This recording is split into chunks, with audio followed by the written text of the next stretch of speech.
mais uma pessoa aí que tá aí, uma convidada hoje.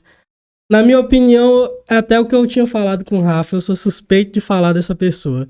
E pra mim é um exemplo de pessoa, é uma profissional excepcional naquilo que faz e vai parecer que é groselha, mas é realidade.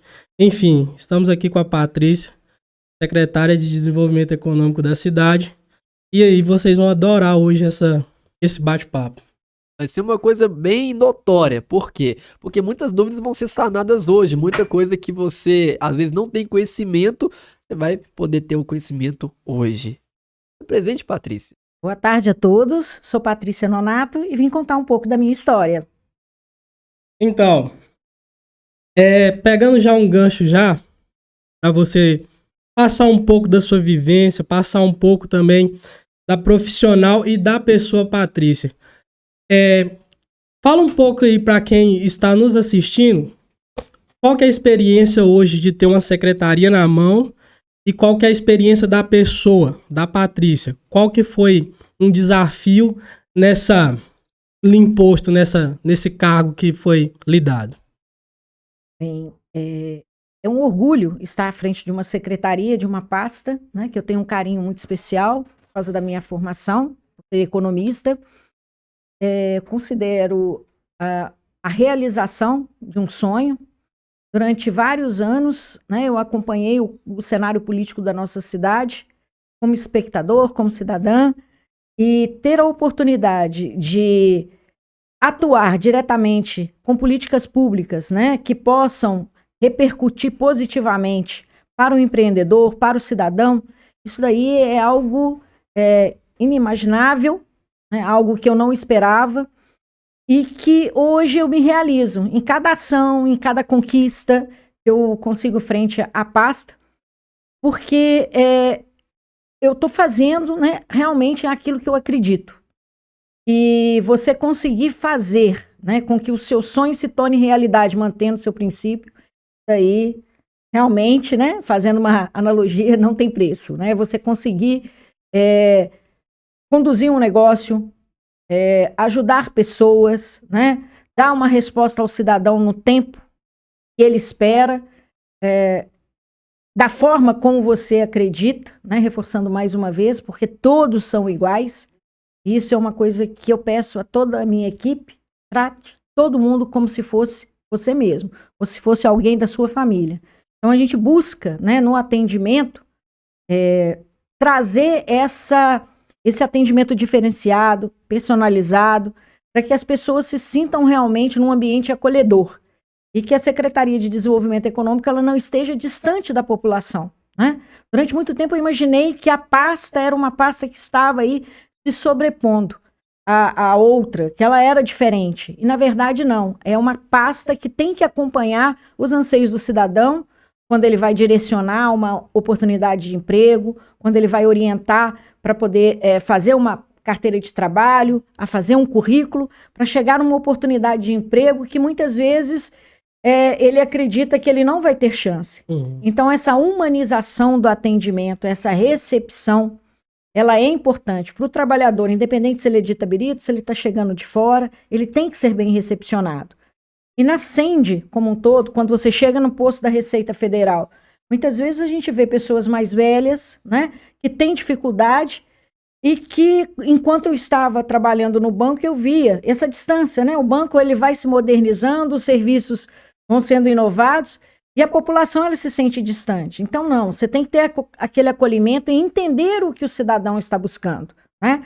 Você sai do seu posto de funcionário público e vai para o lado do cidadão e vai buscar entender o que ele está precisando, de que forma que eu vou atendê-lo. E na Sala Mineira acontece da mesma forma, com o empresário, com o cidadão que vai iniciar o seu empreendimento. Então, nós temos essa orientação para que ele se sinta acolhido. É um desafio. Porque essa cultura, ela não é uma cultura do funcionário público, mas que nessa gestão eu tenho encontrado pessoas que realmente acreditam no seu trabalho, né, no seu papel frente àquele cargo que ele exerce. Então a Sala Mineira nossa, aqui de Itabirito, ela é uma referência para a região e um dos pilares dessa referência é justamente o atendimento. A mesma coisa a gente tem buscado no Funde, de explicar no linguajar de quem o procura, né? O que é essa linha de crédito? O que é a possibilidade de acolhimento e atendimento? Então, muitas vezes, como eu estava comentando antes da entrevista chegar, esse tempo, às vezes, ele não acompanha o tempo do setor privado. Mas no setor público ele precisa caminhar também. A gente precisa dar respostas à população, né? Dentro daquilo que ela procura. Então, a gente tem voltado o atendimento dentro dessa premissa. E lá na secretaria eu falo que é do porteiro, do Sou Osvaldo, que é uma gracinha, até a Dorinha, a Graça, que são as nossas ajudantes, todos são importantes. Então, a gente procura trazer essa transparência, esse acolhimento, para que toda a equipe sinta que ela faz parte do processo. Eu acho essa vertente uma coisa muito, muito importante. Por quê? Nós, seres humanos, a gente ama ser querido, ama se sentir satisfeito, se sentir uma peça importante. Porque a gente, nesse âmbito de trabalho, a gente gosta de estar bem localizado, gosta de estar sendo bem quisto na sua comunidade de trabalho. E essa questão que você está falando de tratar todo mundo igual, isso é lindo, é maravilhoso. É uma coisa que poderia ter em todos os locais. Só que, infelizmente, é uma coisa que alguns locais deixam a desejar. E os locais que tem que ser exaltado. Tem que ser, igual você falou, vocês é referência para a região. E parabéns por isso. Muito obrigada. Constituir isso é muito difícil. Tirar isso do papel e passar pro prático é difícil. Muito difícil. Lidar com o ser humano é um grande desafio. Porque cada pessoa tem uma cultura diferente, cada pessoa tem uma educação diferente, cada pessoa acredita em coisas diferentes. Então, entrar em um consenso geral é um grande desafio. O Rafa, você pegou num ponto. Cada pessoa, ela é diferente. Então, muitas vezes, a pessoa, ela recebe... Quando você fala o sim para a pessoa, é sempre muito bom. Agora, quando você dá uma negativa, o empreendedor, o indivíduo, ele vem já armado. Ele sente ali, não, o meu direito foi cerceado porque houve uma negativa. E, na verdade, no setor público, quando você nega, você tem que negar muito bem embasado. Você nega porque a lei não permite, porque os critérios não foram atendidos. Então, até para você transpor isso e dar esse retorno, é complicado. Porque a pessoa que está ali do outro lado, ela sente no seu direito, e a gente sente no direito também. Então, você encontrar esse meio termo é muito importante, né? Você conseguir entender o que é possível se fazer dentro do que é legal, né? Porque o que não é legal, a gente não pode fazer. Então, o funcionário público, ele tem que se pautar pelos princípios da administração pública. E o primeiro dele é a legalidade. Então, se não é legal, se você não pode cumprir, se não atendeu, não faça. E é uma coisa também que muitos não entendem, né? Porque o setor público em si é algo muito burocrático. Então as pessoas não entendem. Quando chegam, assim como você falou, já querem receber o sim ou querem que aconteça no momento deles. E não entendem que tem um processo em si. Eles querem avançar etapas. E aí que é um ponto também, refrisando, que é interessante. Tem que ter uma dinâmica, tem que ter um controle da situação e da equipe para que possa ali chegar até aquela pessoa e explicar tudo certinho. Como o Rafael citou, o ser humano é algo assim, que o entendimento dele, a favor dele, se ele recebe ou não, ele não leva como agradável. Então ele tenta de qualquer maneira forçar, e é igual você falou, é uma via de mão dupla. Tem o do lado do empreendedor, mas tem o de vocês também, que tem que ser tudo dentro da legalidade. E pegando um pouco desse gancho, eu acho que é um grande desafio até para nós, tirando esse âmbito do administrativo, o âmbito de pessoa, cidadão normal. Dizer não. É um grande problema que a gente enfrenta, porque o não, ele dói. O não, ele sempre vem antes de o quê? Ele vem antes de uma desculpa. Não dá pra me ir porque eu vou fazer tal coisa. Não dá pra fazer isso porque eu tenho que fazer aquilo. Ele nunca é um não seco. Por quê? A nossa educação já é implementada que o quê? O não dói. Dá um não seguido de uma desculpa. Por quê? Vai doer, mas vai doer menos. Você traz para aquela resposta o porquê que ocorreu. Um alívio. Trazendo para você aí um exemplo, na concessão do auxílio, né? Depois a gente pode explorar mais. os casos de indeferimento foram aqueles mais doloridos. Porque em muitos indeferimentos você via que as pessoas, que o empreendedor, ele sofreu com a enchente. Uhum. Ele teve um dano grave, mas que, baseado nos requisitos da lei, você não poderia conceder aquele benefício para aquele empreendedor. Então, você tem que deixar aquele olhar subjetivo e se pautar em critérios. E isso daí pegou muitos empreendedores em uma situação que realmente não foi a melhor para ele, né? Porque nós tínhamos em Itabirito um universo muito grande de empresas que foram impactadas. Dessas empresas que foram impactadas, nós tivemos aí de 769 aproximadamente cadastramentos. Nós tivemos 680, né? Eu estou colocando um número aqui previsto, de empresas que entregaram documentações, e nós temos 560 deferimentos. Aí você fala, nossa, mas entre esses 560 que foram deferidos e os 680 que entraram com a documentação, aí você tem igrejas, associações que não fizeram parte, né, e não foram contempladas pelo direcionamento para a Secretaria de Desenvolvimento Econômico, e você tem aquela fatia de empresas que estavam irregulares. Aí é que o sentimento, muitas vezes, é aquele de você querer ajudar, querer apoiar, mas você não poder. Porque a Patrícia, né, gostaria muito de conceder aquele. Mas a secretária, ela não pode conceder porque existe uma lei, um decreto que regulamenta, e que se eu não fizer pautada nesses princípios, eu vou responder frente ao judiciário por essa ação. Então, essa responsabilidade ela é muito grande. Muitas vezes você vê que alguém merece, mas que dentro dos critérios você não pode conceder. Então, foi um momento aí que eu passei pessoalmente por um dilema muito grande entre o que é possível se fazer, né, e o que eu posso fazer. Então, E é uma coisa que a gente tinha até comentado antes. Como que uma situação dessa que aconteceu na nossa cidade, passar por um cenário que a gente passou e no seu caso, enfrentar isso, como você acabou de falar, como secretária, mas também tem um lado humano. O que veio na sua cabeça naquele momento que aconteceu e assim, o que você viu de mais desafio nessa situação? O primeiro desafio foi o tempo de secretaria, a primeira experiência na área pública. Eu sou acadêmica e quando você se depara com uma catástrofe, como Itabirito passou, e você vê um cenário onde muitas pessoas estavam desoladas porque elas perderam realmente tudo. Então, eu chegava no centro da cidade, né, aconteceu a catástrofe no dia 8, no dia 9, nós iniciamos as primeiras reuniões. Eu falo, o prefeito, desde o dia que iniciou a catástrofe, ele já constituiu o comitê de crise. Mas a Secretaria de Desenvolvimento Econômico iniciou as tratativas com as entidades integradas, Associação Comercial, CDL, Sincovita, Desiap, para poder entender o momento que a gente estava passando, para a gente buscar soluções que pudessem apoiar esse empresário. Então, no dia 9, nós tivemos a primeira reunião. Então, olha, catástrofe num dia, no outro dia a gente já estava reunido para buscar uma solução.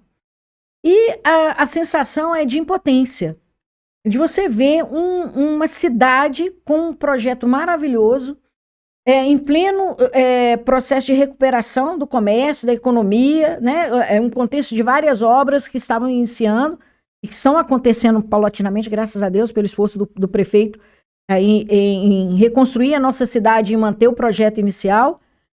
E você, puxa vida, agora acabou tudo, né? O que nós vamos fazer? Se o nosso comércio fecha, nós fechamos praticamente boa parte dos postos de trabalho da nossa cidade. Nós fechamos aí a fonte de renda, que o nosso comércio ele é muito forte. Você tem as indústrias, mas o grande volume de postos de trabalho ele vem dos prestadores de serviços do comércio. Você fala assim, não, como que a gente vai fazer? Como que nós vamos buscar uma solução que vai trazer um acalento para esse empreendedor que precisa dessa resposta? Aí lembrando do que eu falei, uma coisa é o setor privado e outra coisa é o setor público. Então, quando eu comecei a conversar com o prefeito já angustiado também com essa situação, ele falou, olha, nós precisamos buscar uma solução para o empresariado local e para as famílias. Então, o Orlando ele tem muito esse lado humano, sabe? De buscar dar um retorno, de responder à população, de trazer uma solução, de buscar ali trazer um alívio para essa situação. Você completou bem esse alívio. Então, naquele cenário de impotência, eu tive o apoio de entidades que puderam e trabalharam junto comigo e também de um governo que tinha condições de trazer essa resposta. E isso eu creio que é uma visão passada como a secretária. Eu quero saber a sua visão no âmbito de moradora de Itabirito. Que pessoal mesmo, quando você viu o cenário, o que se passou na sua cabeça como moradora aqui do local? De muita tristeza, de muita impotência, né, de ver o que estava acontecendo, de um sentimento de angústia, por perceber que as pessoas que estavam ali são pais, mães, né, que sustentam, né, as suas famílias e que estavam propensas a perder os seus postos de trabalho. Muitos aí, eu acredito, né, que nesse decorrer, se não se reinventaram, né, passaram por esses desafios. Num cenário onde a gente passou por todo um contexto de pandemia, Itabirito passou por desde barragens, pandemia, e quando você vê que as coisas estão começando a caminhar, estão começando a melhorar, você como morador, você fala assim, oh, nossa, agora que a gente vai ver novas possibilidades para o nosso município, vem enchente e derruba sonhos, né? Promessas, né, que poderiam dar certo. Famílias que tiveram todos os seus bens perdidos pela enchente, e que se já era difícil antes da enchente, imagina com a enchente, né? Então, como morador, foi um cenário assim, muito triste, de muita tristeza, e de você ver pessoas próximas ali que sofreram muito com essa catástrofe aí pela qual passamos. Esse período foi um período que, querendo ou não, marcou bastante a cidade. E também vai marcar essa sua passagem nesse cargo. E, querendo ou não, você conseguiu assimilar bem e resolver bastantes problemas, alguns problemas que surgiram. E essa questão de saber dizer não é uma coisa bem impactante. Por quê? Porque diante daquele não, tem sonhos, tem objetivos, tem alguém que tipo assim, nossa, já era. E você citou que muita gente às vezes estava até irregular e não tinha o que fazer. O seu lado humano queria fazer alguma coisa, mas se você fizesse, você iria se comprometer lá na frente. Ia ser uma coisa não muito, muito boa para você. E uma das coisas que a gente buscou fazer agora enquanto secretária é dar uma resposta no menor tempo possível. É trabalhar contra esse tempo necessário. É agilizar.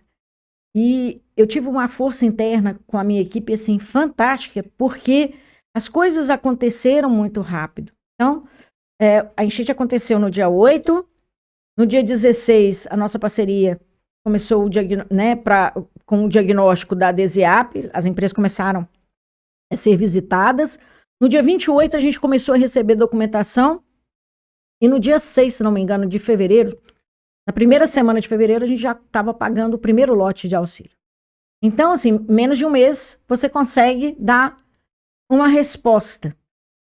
E a minha equipe, eu lembro de um comentário de um dos meus colaboradores, falou assim, mas Patrícia, as coisas estão acontecendo aqui dentro, você está tentando colocar um ritmo muito rápido. Eu falei, pois é, porque a gente precisa dar uma resposta para quem está precisando desse recurso.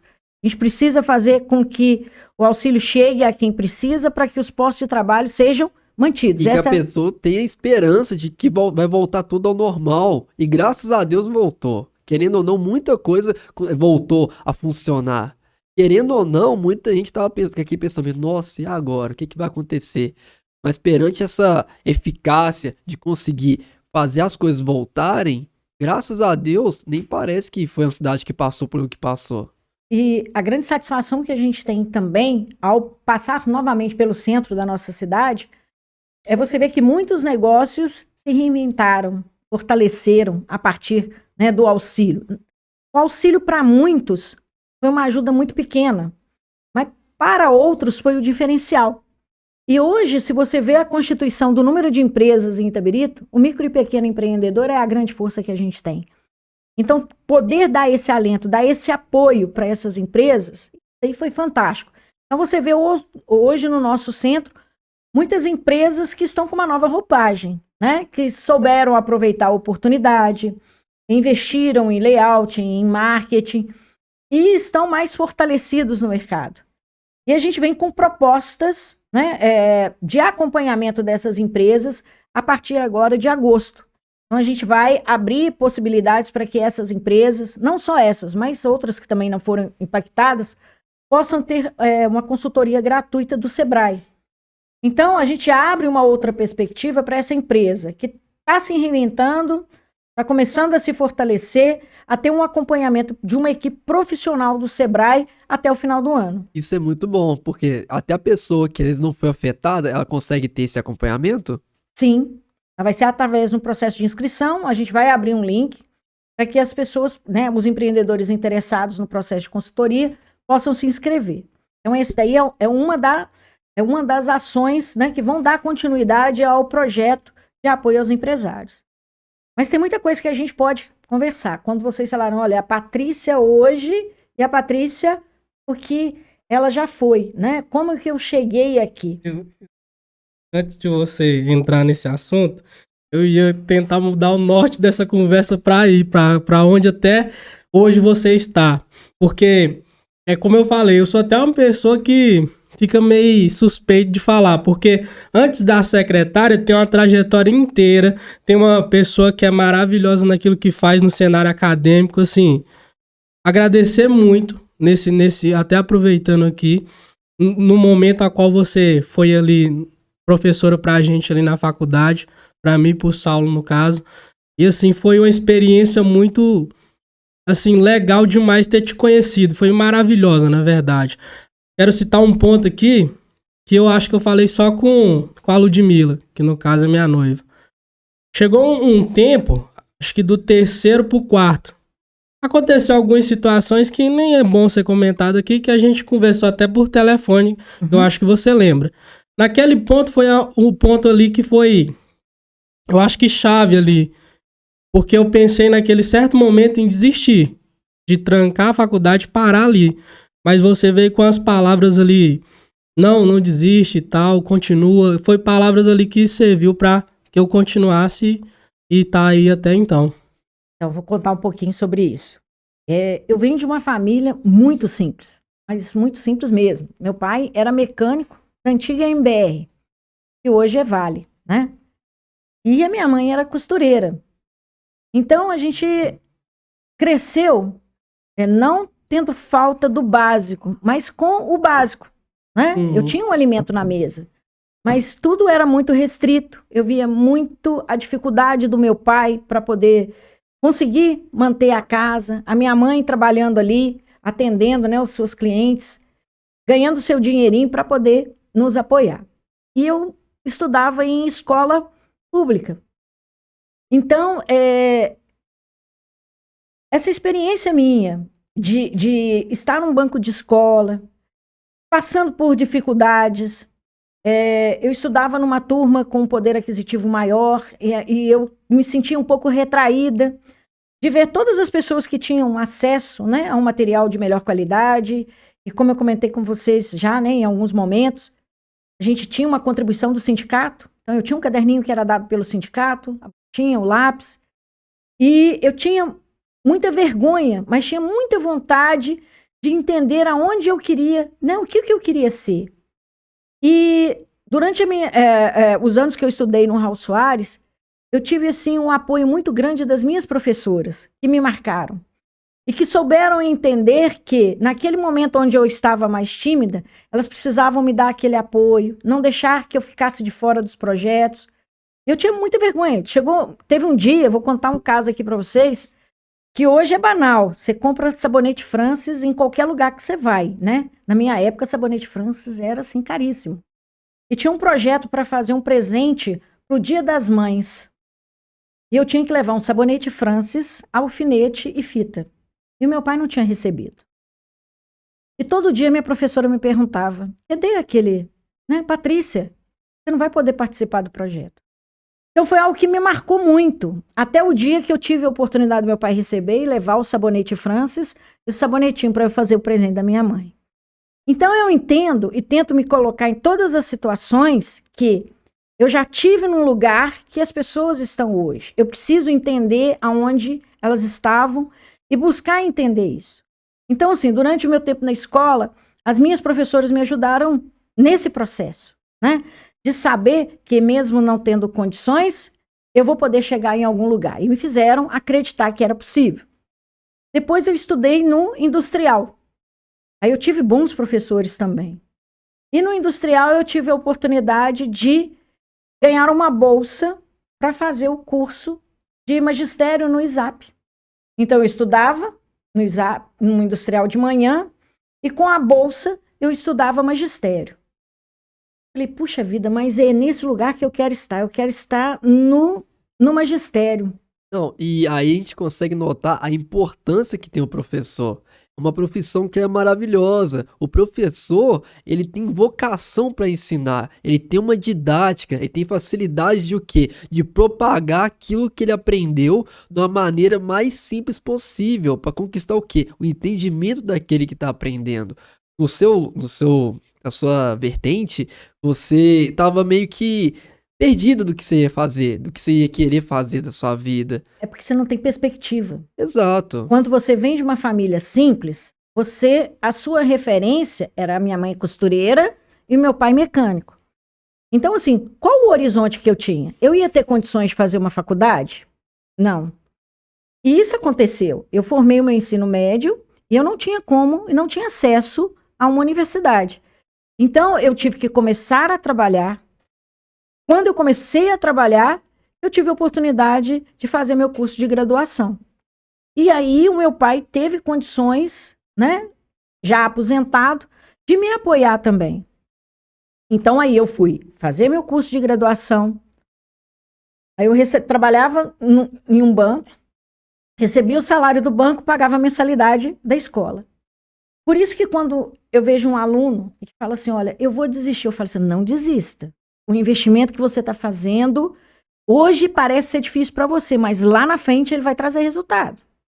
Nesse período teve alguma professora ou professor que marcou sua vida? Na faculdade?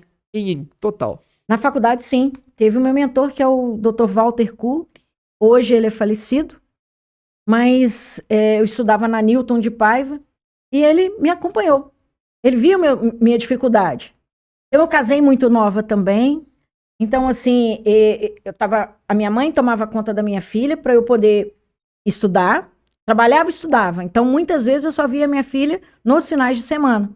Pentear cabelo dela era uma coisa, assim, mais rara, porque durante a semana eu não conseguia fazer. O ritmo do banco era muito pesado e eu saía direto do banco para Belo Horizonte para poder estudar. Então, ele via esse ritmo, ele foi me acompanhando.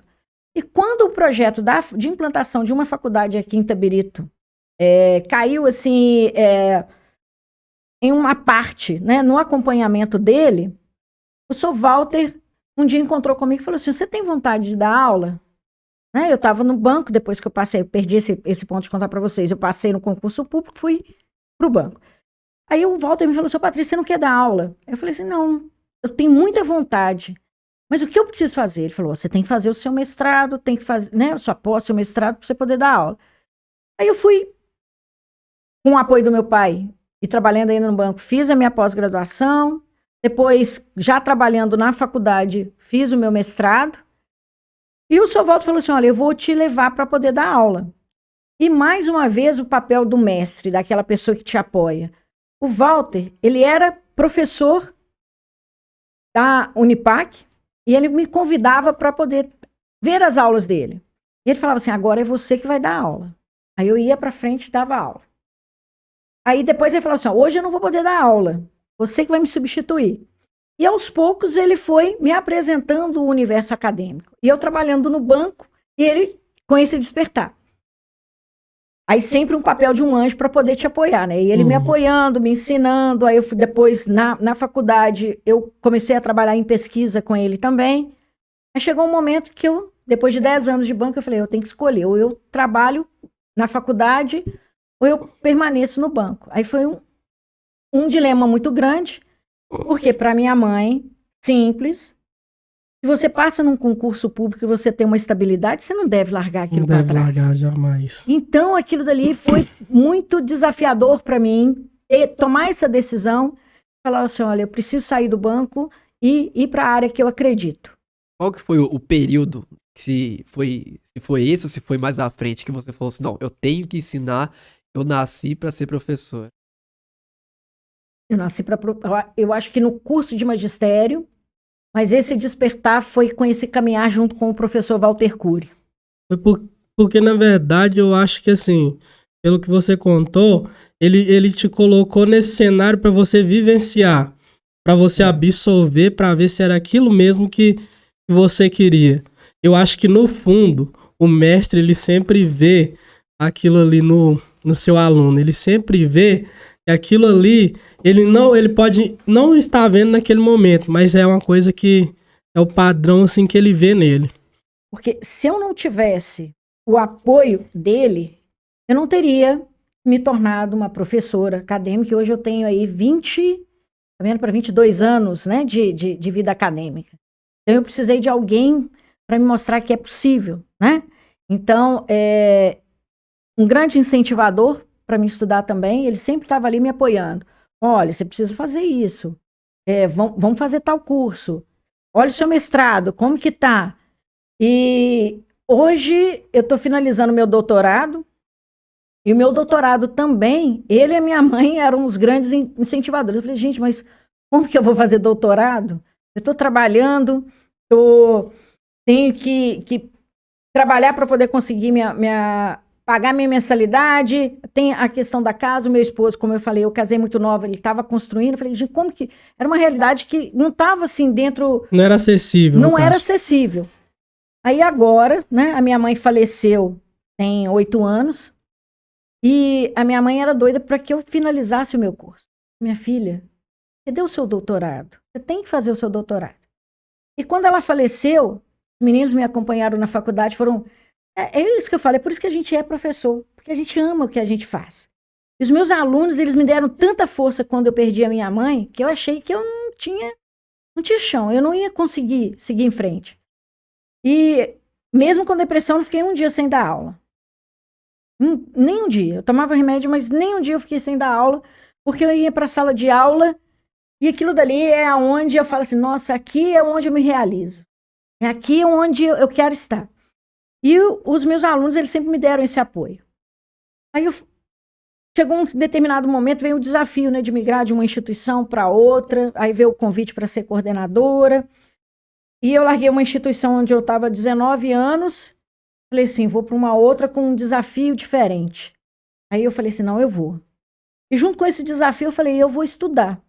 A minha mãe falou que eu tinha que ir, eu vou. Eu falei assim, não, tá no tempo. Ah, mas você não tá na idade mais. Eu falei, mas eu vou. Eu queria também ressaltar o quão é importante essa questão de você ter uma referência.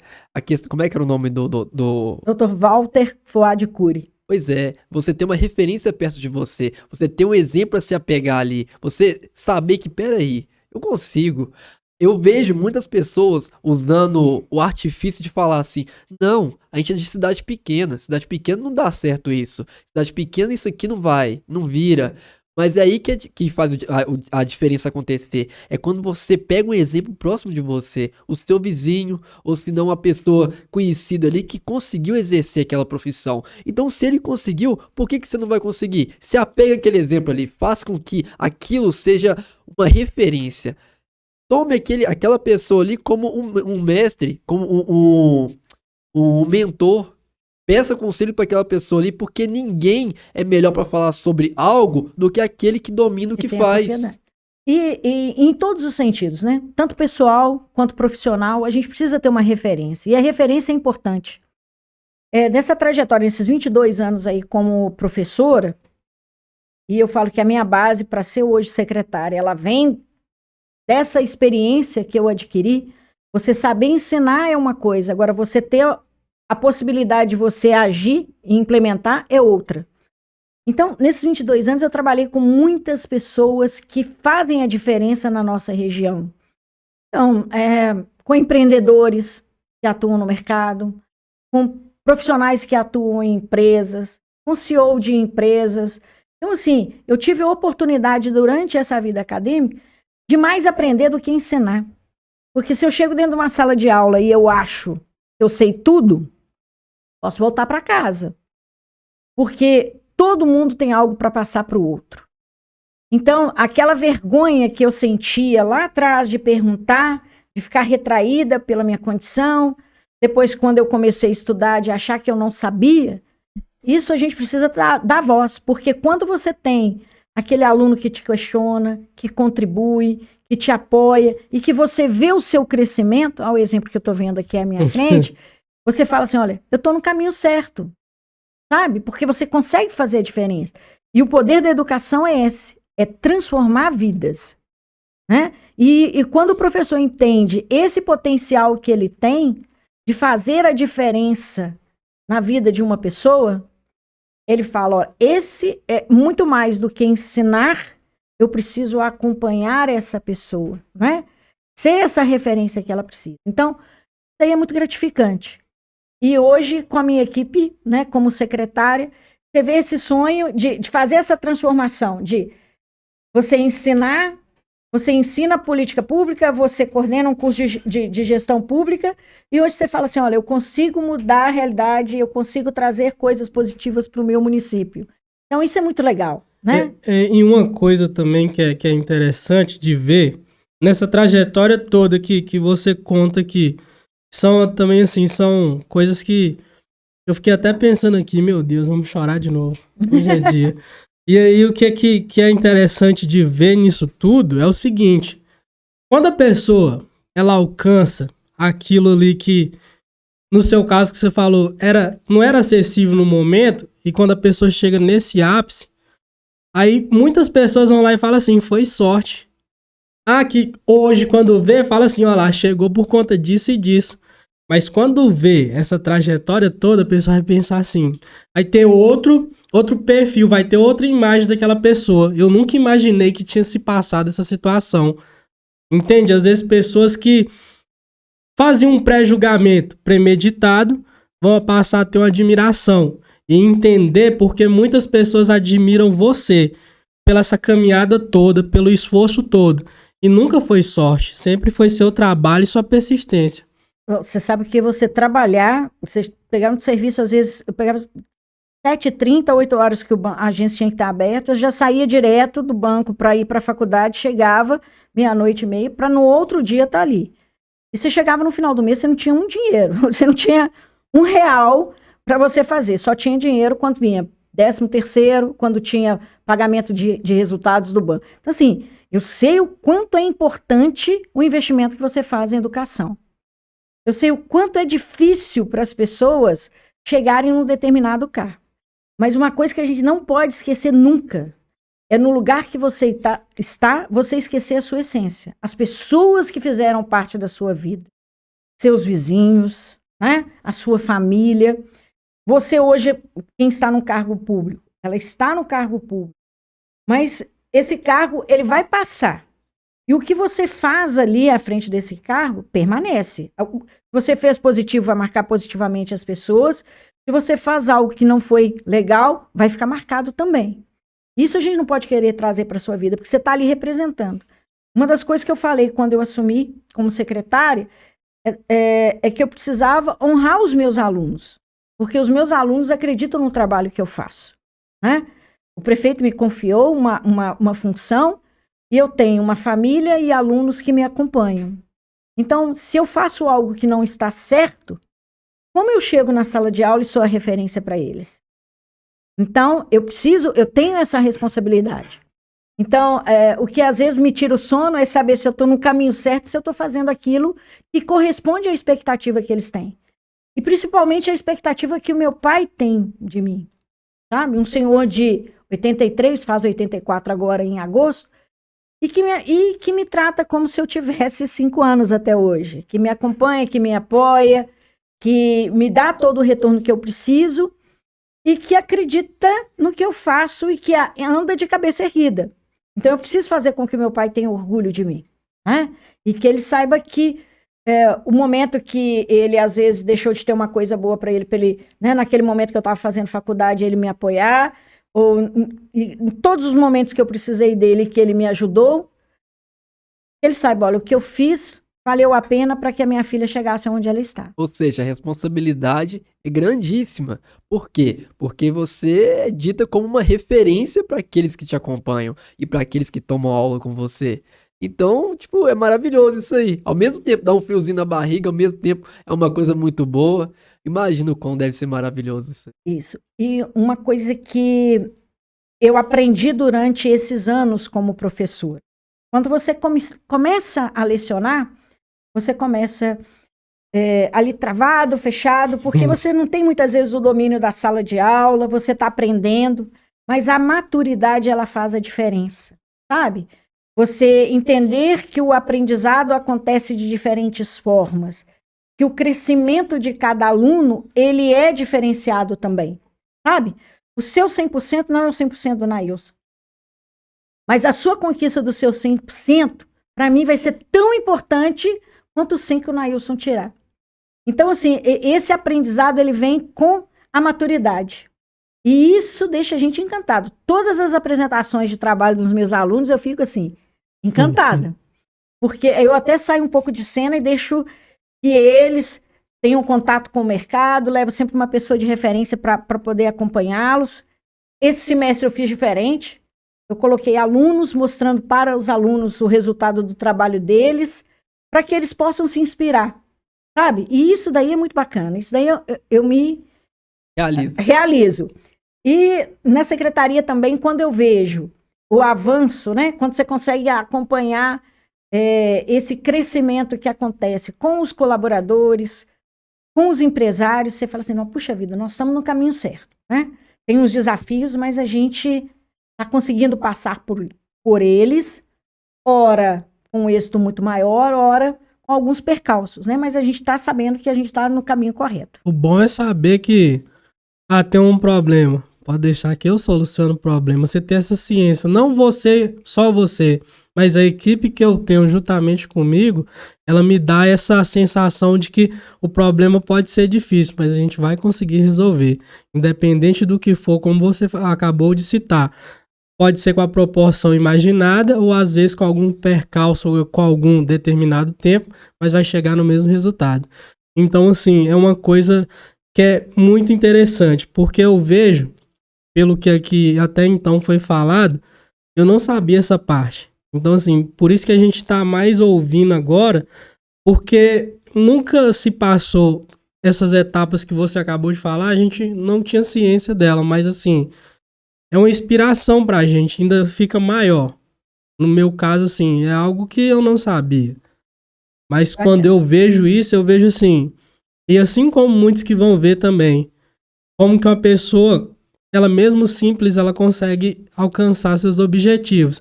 Embora a caminhada é longa, é uma frase do Rafael que ele fala sempre, o processo pode ser árduo, mas o propósito, não vá primeiro no propósito, passe primeiro o processo para você alcançar o propósito.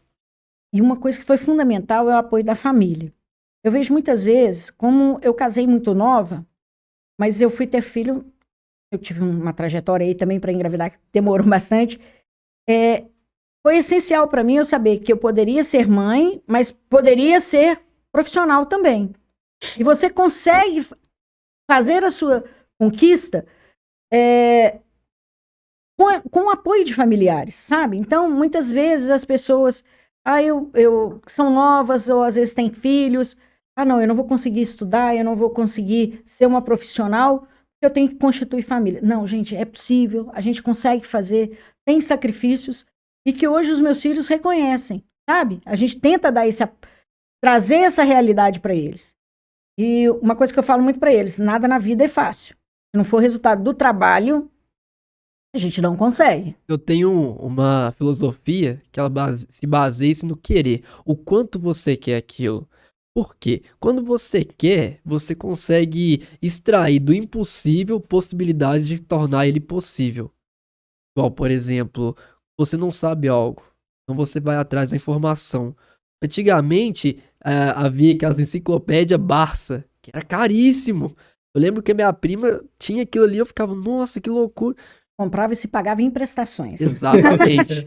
E era uma coleção de livro imensa, todo vermelho, bonito demais. Hoje em dia tem internet, onde que a gente consegue pesquisar e achar resposta para quase tudo. Ou seja, só não aprende quem não quer.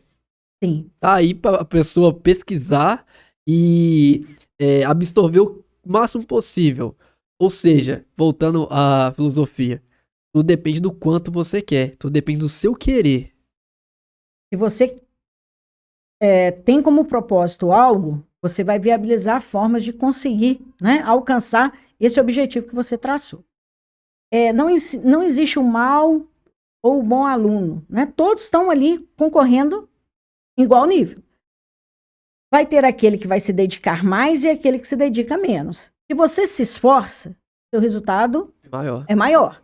Agora, se você está apenas passando por aquela aula, se você está passando apenas por aquele conteúdo, se você deixou que seu grupo fizesse seu trabalho e você não fez, quem está perdendo não é o grupo que fez o trabalho, é você que está perdendo. Porque lá na frente, quando você precisar, que você conseguiu, né, que você adquiriu de conhecimento, ninguém tira de você. Conhecimento é algo maravilhoso, algo que você retém para sua vida toda. Você aprendeu, tá com você. E sempre é útil em alguma situação. Em alguma situação, né? Você sempre tem isso. E a pessoa tem que parar para pensar que nessas situações que elas vão acontecer, e aí você vai depender das pessoas que te ajudou ou você mesmo vai conseguir sair daquela situação? Você ter a ciência de entender que eu consigo. Eu não preciso de ninguém ali naquela situação determinada para eu sair, porque eu aprendi como sair. Então, assim, você ter essa... Ser dependente, não precisar ficar daquelas pessoas que te ajudaram nesse meio. Mas sim ter a ciência que você passou por aquilo ali para conseguir ser um ótimo profissional ou resolver aquela situação. E juntamente a isso, o problema ele não avisa quando ele vai aparecer. E se ele aparecer e você não tiver capacitado para resolver ele? E se você não foi um daqueles que estudou aquela matéria para elaborar aquele trabalho? E aí? Tem jeito. É igual abrir um negócio, né? Você que é empreendedor. Se você vai empreender num mar onde você desconhece, a possibilidade de dar errado é muito grande. Não tem credibilidade. Né? Você não estudou, você não buscou informação, você não sabe aonde que você está pisando. Então, você precisa conhecer o seu mercado, o seu segmento, né? As suas dificuldades. Primeiro aprenda, depois atue. Se você já cai de paraquedas em uma determinada atividade sem se preparar, sem conhecer, os desafios que você vai passar aqui são muito maiores do que se você buscar, se preparar primeiro, planejar, né? Chegar no mercado mais preparado e com a consciência que se eu não sei, tem alguém que pode me apoiar. Isso é que é importante. E a gente antes de você mesmo chegar aqui, a gente estava conversando justamente sobre isso, né, Rafael e Saulo? Que tem pessoas que fazem o quê? Analisam a situação superficialmente e aí querem demonstrar uma autoridade sobre aquele... expert. E não é assim. Quando chegar no primeiro percalço, essa pessoa vai para onde? É justamente onde encaixa aí. Eu vejo muita empresa nascendo sem plano de negócio. A pessoa apenas acha que ainda estamos no modelo de negócio tradicional, onde você pega a matéria-prima ou o produto, aluga um ponto no centro, expõe aquilo ali, abre a porta e espera o cliente chegar. Mas não é assim. É porque o sonho está se realizando, né? Quando você abre o seu negócio, abriu a sua portinha, você está ali. Muitas vezes o empreendedorismo por oportunidade e por necessidade, né? Então tem essa diferenciação do Sebrae. Mas quando eu realizo o meu sonho, abro o meu negócio, eu não estou preparado, né? Que é aquele de oportunidade, que eu cheguei ali eu fui dispensado de um outro trabalho, ou porque eu recebi uma indenização, uma herança e estou empreendendo. eu estou preparado para gerir o meu negócio no dia a dia, mas eu não tenho nenhuma forma, não tenho nenhum planejamento, eu não tenho nenhuma ferramenta que eu vou utilizar. Então, muitas vezes, eu tenho conhecimento e expertise no que eu faço, mas eu não sei administrar. E isso daí precisa estar casado, né? Eu preciso ter um mínimo de gestão possível para que o meu negócio possa ter uma taxa de sustentabilidade, para que ele possa sobreviver no mercado. Se eu não preparo, ou se eu não tenho esse apoio necessário, ou se eu não sei aonde buscar esse apoio, hoje, o município de Itabirito, por exemplo, nós temos o Centro de Apoio ao Micro e Pequeno Empreendedor, que é uma parceria da Prefeitura com a DESIAP, onde nós temos orientações e serviços gratuitos ao empreendedor. Nós temos a Sala Mineira, que dá apoio, nós temos o posto do Sebrae, nós temos aí essa possibilidade de você buscar orientação, né? O próprio site do Sebrae tem vários cursos onde o empreendedor pode se inscrever e fazer cursos gratuitos, no seu tempo, no momento certo, a hora que ele achar que é possível. Ele vai aprender a fazer um fluxo de caixa, ele vai aprender a utilizar uma ferramenta de marketing, fazer um plano de marketing, ele vai aprender a utilizar no seu dia a dia instrumentos que vão trazer esse norte que ele precisa, para ele saber, olha, começou o mês, vou chegar no final do mês, tenho conta para pagar, será que eu vou conseguir pagar? Porque senão eu fico apagando incêndio no meu dia a dia, né? Então, é preciso mesmo nesse contexto de empreendedorismo, saber que eu tenho conhecimento, mas eu preciso ter ferramenta de gestão. Isso aqui tem que andar junto. Eu não posso ser um bom dentista sem saber gerenciar o meu consultório odontológico. Eu preciso casar essa informação. Se eu não sei gerenciar, eu preciso de alguém que vai trazer esse apoio para mim, para que as coisas deem certo. Os dois âmbitos têm que estar sempre em sincronia, né? Sim. Para que flua e sobreviva. E sobreviva. E hoje uma coisa também que muitos não entendem, essa questão de, quando eu não entendo, terceirizar. Entende? Passar essa parte para alguém que tenha essa autoridade naquilo, que tenha um conhecimento sobre aquilo. Eu acho também que foi uma das coisas que a gente pecou, citando eu como exemplo. A gente perdeu muito tempo, digamos assim, em coisas que a gente podia ter terceirizado. E aí é onde que você não pode perder tempo, é quando você parte para esse lado de empreender. Porque tempo é dinheiro, a gente sabe disso. A gente tem que ser sincero que tempo é dinheiro. E aí mas isso é bom também em algumas situações, porque você vai aprender. Você não vai voltar a fazer aquilo ali novamente. E foi aí onde a gente entendeu, nessa segunda chance que a gente teve, que eu trago como uma segunda chance. E aí a gente começou a delegar isso aí. E entendeu que terceirizando, a gente conseguia ter um resultado maior, que foi no caso que eu citei para você do Rafael, que a gente trouxe ele para fazer essa parte aí que a gente estava atrelado em outras coisas e não tinha tempo, mas era uma parte também essencial também. E aí é uma coisa também que hoje o pessoal não tem essa ciência de que tem coisas que tem que terceirizar. Eu sei que o recurso no início ele é pouco, mas tem pessoas que conhecem, aquilo ali você pede ali para fazer no início e também busca também tá aprendendo. Para quê? Você não ficar preso ali, mas também quando você tem uma ciência ali e saber um pouco daquilo ali. Porque mais na frente você pode implantar ali, terceirizando geralmente ali, geral ali. Pegando um pouco o gancho dele, eu acredito que seja uma grande virada de chave quando o empreendedor aprende essa questão do terceirizar serviço. Por quê? Porque ele consegue um tempo livre para desenvolver novas estratégias para o negócio dele. Ele vê o quê? Novos mercados que ele pode explorar, novas matérias que ele pode trazer, o que vai ser tendência. Eu vejo que o empreendedor hoje, ele Ele precisa ter uma equipe que dê esse apoio para ele. Exatamente. Ok? Que ele possa fazer aquilo que ele tem o know-how. E aqui embaixo ele tem a equipe. Olha, eu preciso de um apoio jurídico. Eu sei aonde que eu vou buscar esse apoio jurídico. Eu preciso de uma informação contábil. Eu vou buscar com o contador a informação que eu preciso. Aí eu estou precisando de processo. Aí eu vou pegar um engenheiro para me dar esse apoio. Então, as áreas, elas têm que estar ali disponíveis, né? Eu tenho que ter pessoas que são referências para quando eu precisar eu poder buscar. E eu vou me direcionar, eu vou me concentrar naquilo que eu sei fazer de melhor. Exatamente. Né? Então, quando eu me concentro naquilo que eu sei fazer de melhor, o meu sucesso ele é muito maior, a minha satisfação ela é melhor.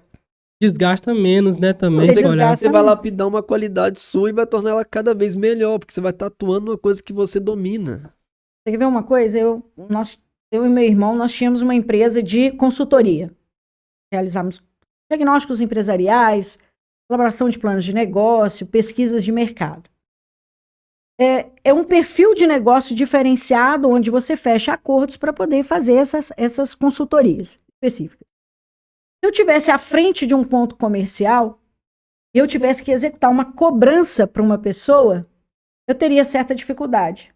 Porque o meu perfil não é de alguém que vai estar no balcão fazendo uma cobrança direta para um cliente.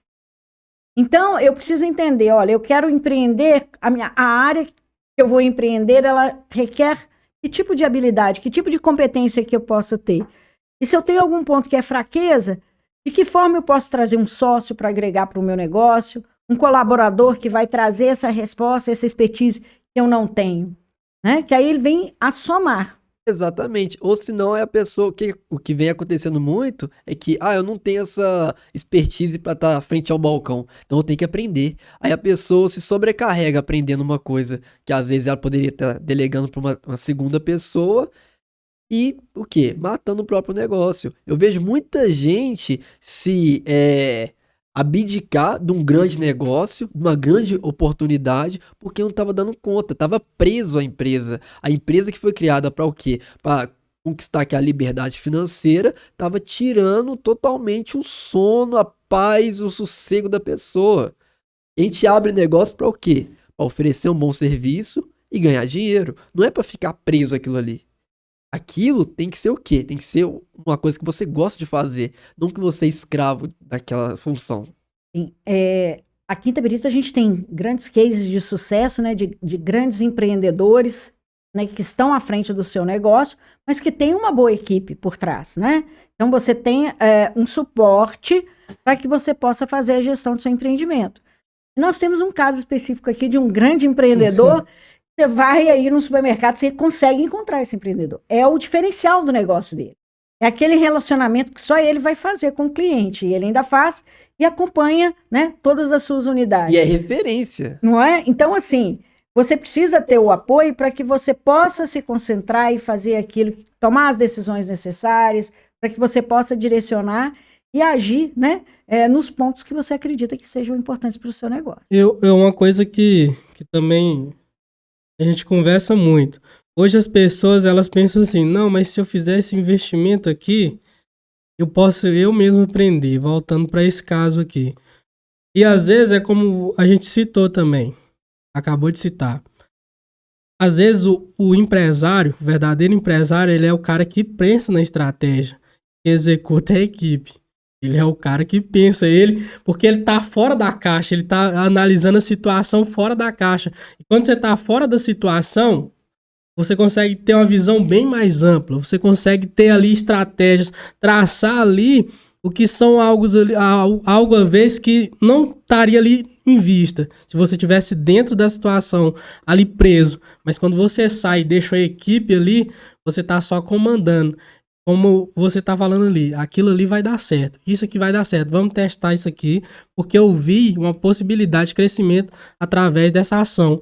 Então ele é só o cara que tá ali por trás ali, daquela equipe que executa, ele só tá pensando, ele tá fazendo o essencial, é pensar para que a engrenagem vire certinho do jeito que é para ser. Uma ilustração que eu acho que indexa bem esse exemplo que você deu é de um barco. O capitão, ele toma o quê? Ele toma a direção do barco, para que lado tá o vento, qual que é o próximo destino, enquanto a tripulação faz o quê? O barco se movimentar. O que que é preciso fazer? É preciso tomar essa estratégia aqui para que a gente absorva melhor o vento? É desviar de um iceberg, que seja? Ou seja, é assim uma empresa. Ela precisa de um líder para o quê? Para definir qual que é a direção. E a equipe para fazer com que o barco veleje, chega até o seu ponto previsto. Por isso que é importante, né? Só finalizando aqui, senão a gente vai estender, a questão de você conhecer o seu negócio, você fazer esse planejamento e de saber utilizar as ferramentas que estão disponíveis, né? Hoje a gente tem o modelo Canvas, que é excelente para você conseguir visualizar o seu negócio, quando o empreendedor ele consegue transcrever ali para o Canvas, é um modelo que é co-criativo, então é bacana, você consegue desenvolver, alinhar ali, para depois você desenvolver o seu plano de negócio. Então a primeira coisa é entender qual que é a minha ideia, aonde que eu quero chegar com essa ideia. Muitas vezes a gente pensa que inovação, ela pressupõe que tem que ser algo extremamente novo, né? Mas inovação é você prestar um serviço de forma diferenciada ou oferecer o mesmo, né, com um novo formato. Então, essas possibilidades que você tem hoje de apoio, né, de conceber o seu negócio e de visualizá-lo antes mesmo dele entrar em prática, isso daí é muito bom. E eu acho que se todos os empreendedores tivessem acesso a essas ferramentas, né, para eles entenderem primeiro o que é o negócio antes de chegar no mercado, a taxa de sucesso seria maior. E vamos falar que o Brasil está entre os países mais empreendedores do mundo, nós estamos falando de quase 10% da nossa população tentando empreender. E eu fico muito feliz que entre a taxa de empreendedorismo, a maior fatia são de mulheres, né? Então, assim, a gente precisa conhecer o que está disponível, né, para auxiliar o empreendedor, para trazer esse apoio que ele precisa para conceber o seu negócio, para a gente poder aí trazer as bases para que ele se solidifique, né? Usar todas as armas que tem possíveis no arsenal. Isso. O conhecimento, mais uma vez, fazendo a diferença, né, e sendo a chave do sucesso. A gente hoje aqui, eu tô aqui, eu tô imaginando que eu tô aprendendo cada vez mais. Assim, não é uma aula, mas eu tô tendo uma aula aqui. Toda vez que eu encontro a Patrícia, a gente encontra. É uma aula que a gente tem, assim, gratuita, porque é um conhecimento tão elevado e um conhecimento vasto que você não tem vontade de falar, você tem vontade de ouvir, porque eu creio que você ouvindo essa trajetória, essas vivências, é algo assim, você absorve muita coisa positiva para você ir aplicando ali no decorrer da caminhada. E mata bastante dúvida, né? Sim, sim. E tem muita história, muitas coisas que a gente pode, né, passar. Eu acho que quebrado agora esse momento inicial, essa incerteza, né? Eu ainda tenho um pouco de vergonha, né, de poder falar. Eu acho que o que a gente pode deixar aqui no final é que a gente não pode perder a essência do que somos, né, do que acreditamos. Isso é que é importante. Para o sucesso, para a nossa vida pessoal, profissional, a gente não pode esquecer quem a gente é. Quem, né, fez parte e faz parte da nossa vida. Agradeço muito aí a vocês. Eu só finalizando agora, deixar essa o que eu falo que é um bordão daqui, porque o nome é Reflexo Cast Restrito. Cada um que está sentado aqui, e fica sentado aí, até te pedir desculpa da palavra, mas tem que falar ela porque é um bordão, tem que falar. Cada um que se senta aí, eu tenho para mim, assim como esses três que estão aqui, fazem parte dessa equipe aqui. Quem senta aí, a gente pode olhar no olho e falar, você é foda naquilo que você faz. Você é referência naquilo que você faz. Antes mesmo de você ser a pessoa que hoje é seu cargo, eu te admiro antes disso. É a Patrícia que eu conheci na faculdade. Eu te admiro como professor e como pessoa pelo coração imenso que você tem. O cargo que você tem hoje totalmente é mérito e é como o Saulo até falou, não menosprezando o cargo. É lógico que é um cargo de um respeito e de uma autoridade assim, que merece a pessoa que tem. Mas pra gente aqui, o cargo tá aqui e a pessoa tá aqui. Bom, fico muito feliz por isso. Só agradecer por esse tempo que a gente teve aqui e foi de grande aprendizado para mim.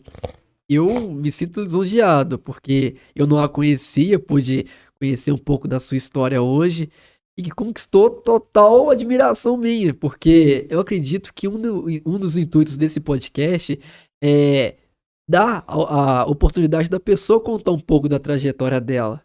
Para que a gente se apegue a bons exemplos, se apegue a pessoas que são referência. Igual eu citei antes de a gente começar a gravar. Você ter alguém na sua cidade que exerce aquilo te torna mais forte, dá esperança para você concluir aquele sonho, aquele objetivo. E você é um exemplo para muita gente. Você é referência de muita gente.